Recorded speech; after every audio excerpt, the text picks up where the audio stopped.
அனைவருக்கும் வணக்கம். திருவள்ளுவர் தினத்தன்று திருவள்ளுவரை ஐயன் வள்ளுவரை கொச்சைப்படுத்துவதையே வாடிக்கையாக வைத்திருக்கிறார் நம்முடைய ஆளுநர். திருவள்ளுவர் காவியுடையோடு இருக்கக்கூடிய அந்த புகைப்படத்தை அவருடைய அஃபிஷியல் ட்விட்டர் ஹேண்டில் போட்டு ஒரு மிகப்பெரிய தவறை செய்கிறார் ஆளுநர். ஏனெனில் தமிழ்நாடு அரசு சட்டப்பூர்வமாக அதிகாரப்பூர்வமாக கொடுக்கப்பட்ட திருவள்ளுவருடைய படத்தில் அவருக்கு அந்த வெள்ளை போசப்பட்ட அந்த உடை தான் இருக்கிறது, வெள்ளை உடை இருக்கிறது. அந்த வெள்ளை உடை அடிப்படையில் தான் தபால் தலையும் திருவள்ளுவரின் சார்பிலே திருவள்ளுவரின் உருவத்தை பொறித்து வெளியிடப்பட்டது.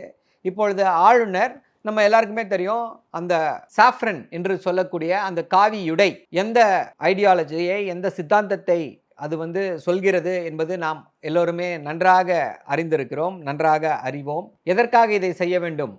ஏற்கனவே அஃபிஷியலாக இதுதான் அவருடைய இதுன்னு சொல்லி கொடுத்த பிறகு அவருடைய அணிந்திருக்கக்கூடிய உடையுடைய கலர் இதுதான், வெள்ளை என்று சொல்லி வந்த பிறகு இப்படி விஷமத்தனமாக ஏன் செய்கிறார் ஆளுநர்? அதோடு மட்டுமல்லாமல் திருவள்ளுவர் சனாதன கருத்துக்களை சொல்கிறார், அவர் ஒரு சனாதனவாதி என்பது போல சித்தரிக்கவும் முயற்சி செய்கிறார்கள்.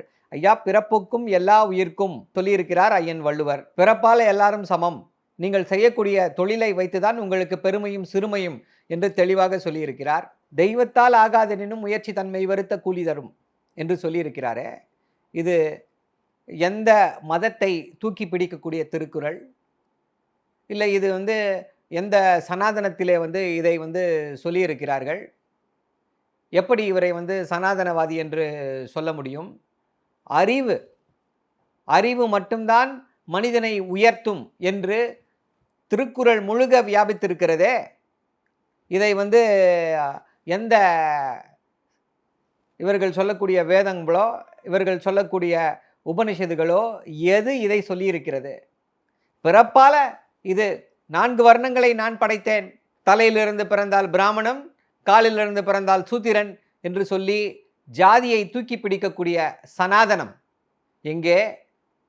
சமத்துவத்தை போதிக்கக்கூடிய அறிவு மட்டுமே முக்கியம், உன்னுடைய குணம் மட்டுமே முக்கியம், அதுவே உன்னை வாழ்க்கையிலே உயர்த்தும் என்று அறிவாற்றலையும் குணநலனையும் தாங்கி பிடிக்கக்கூடிய திருக்குறள் எங்கே?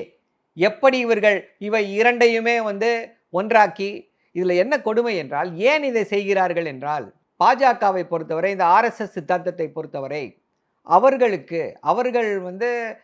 இவர் ஒரு பெரிய இன்டலெக்சுவல், இவர் ஒரு பெரிய புத்திசாலி, இவர் ஒரு பெரிய சிந்தனாவாதி என்று சொல்லக்கூடியவர்கள் யாரும் இல்லை. பெரிய இலக்கியங்கள் கிடையாது. அவர்களுடைய அந்த சித்தாந்தத்தின் அடிப்படையில் இந்த சித்தாந்தத்தை நான் ஃபாலோ பண்ணுறேன், இதுதான் நான் சொல்லக்கூடியவர்கள் ஒரு மிகப்பெரிய படைப்பு இலக்கியத்தையோ ஒரு மிகப்பெரிய இன்டலெக்சுவலாகவோ யாருமே இல்லை.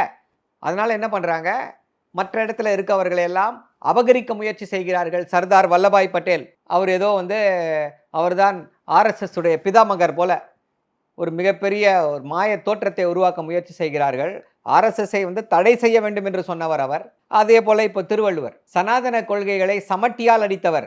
2500 வருடங்களுக்கு முன்னாலேயே சனாதன கொள்கைகளை அதற்கு எதிராக சமத்துவ கொள்கைகளை பற்றி அற்புதமான கவிதைகளை எழுதியவர் திருவள்ளுவர். ஆனால் அவரை ஒரு சனாதனவாதி போல சித்தரிக்க முயற்சி செய்து அந்த முயற்சியிலே படுதோல்வியை சந்தித்திருக்கிறார்கள். அதற்கு இவர்கள் சொல்லக்கூடிய அந்த எடுத்துக்காட்டு திருக்குறள்கள் தான் இன்னும் வேடிக்கை. இந்திரனை பற்றி பேசியிருக்கிறார், தெய்வத்தை பற்றி பேசியிருக்கிறார். சரி, அதனால் அவர் ஒரு இந்து துறவியாகிவிட முடியுமா?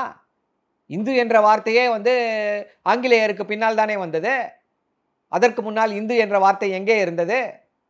இப்படிப்பட்ட கேள்விகளை கேட்டால் ஒழிந்து கொள்வார்கள். இதற்கு பல இதையெல்லாம் சொல்வார்கள். அதற்கு முன்னால் அப்படி இருந்துச்சு, இப்படி இருந்துச்சு, ஏதோ இருந்துச்சு, அதோ இருந்துச்சுன்னு சொல்லி தேவையில்லாத கதைகளை பேசுவார்கள். திருவள்ளுவரை இப்படி கொச்சைப்படுத்துவதை ஆளுநர் நிறுத்தி கொள்ள வேண்டும். நன்றி, வணக்கம்.